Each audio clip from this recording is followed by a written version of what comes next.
Assalamu alaikum, my dear friends. How are you? I welcome you on my training channel. My name is Abdul Khalik. Dear friends, look, there are plenty of people in the world today. They are quite unhappy, quite dissatisfied with their life. They remain quite anxious. So, for all that reason, they are totally and absolutely unable to enjoy, unable to become happy, unable to live happily in their life. And once they are, anxiety ridden, they are unhappy, they are lacking the inner peace. So there is no personal progress with them at the same time. So, dear friends and fellows, that is a kind of failure, a failed life. That is a kind of unsuccessful and unhappy life, although it should not be so, for the reason that the life has been given to us once and once only, will never be given to us again here in this world. So, dear friends and fellows, we have made it a topic of our today's discussion that how can we find the inner peace, how can we take the personal growth and the inner peace, the two of these things, the two of these things which are interconnected. If at all somebody is having the inner peace, they will be developing, growing, having the personal growth at the same time, and vice versa. If at all a person is having a kind of growth, personal growth, automatically they will be having the inner peace as well. Inner peace creates the personal growth which is needed, which is cherished by everyone else. We have made it a topic of our today's discussion.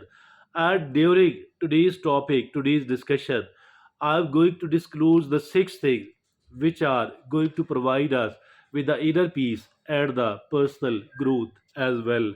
So, the topic of our today's discussion is that six essential life lessons. Six essential life lessons for inner peace and personal growth. Now, let's look upon those six essential life lessons. First of all, it is practicing self acceptance. Practicing self acceptance. Acceptance.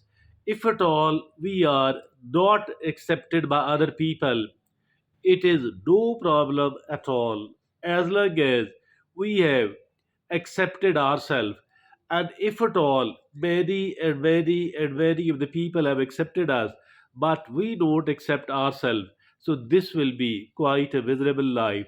The first and the foremost thing here is that is the self acceptance. I think that we need to learn to accept ourselves. Unless and until we do this, I think we can never ever find the inner peace. We can never ever find the growth as well. So, my dear friends and fellows, look, practicing self acceptance is essential. First essential life lesson. Embracing yourself holistically without judgment. Embracing ourselves holistically without judgment. And that is that is one thing, the first thing as far practicing self acceptance is concerned. Now, self criticism, unrealistic expectations, and demands from ourselves.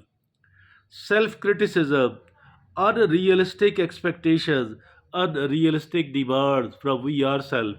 That is something which does not allow us to become, to accept ourselves. So, dear friends and fellows, self compassion is very important. Celebrating imperfections is very important. You know, curbing criticism is very important. What is very important? If at all we want to accept ourselves, if at all we want the to accept, we want the self acceptance, what we need to do is we need to embrace yourself holistically without any sort of judgment. Self criticism must be stopped. unrealistic expectations and demands from our life, from ourselves, must be stopped. Self compassion must be adopted. Celebrating imperfections must be adopted. Curbing criticism is very, very important because, as far the imperfections are concerned, unless and until we don't adopt it, I think we cannot find the inner peace. My dear friends and fellows, self compassion, very important. So, that is the point number one, which is called practicing self acceptance. Now, the number two is increasing mindfulness. Increasing mindfulness. What is this, by the way?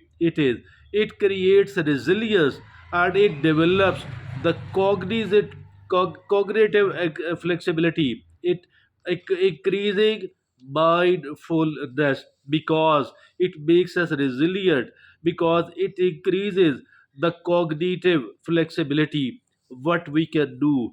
As for increasing mindfulness is concerned, we can learn to meditate, we can practice the meditation, we can practice the deep breathing, and of course we need to practice the mindfulness.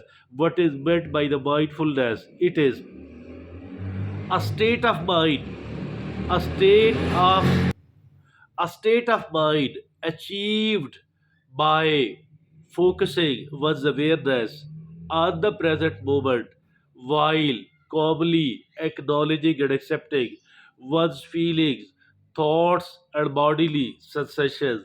So, that is used as a therapeutic technique.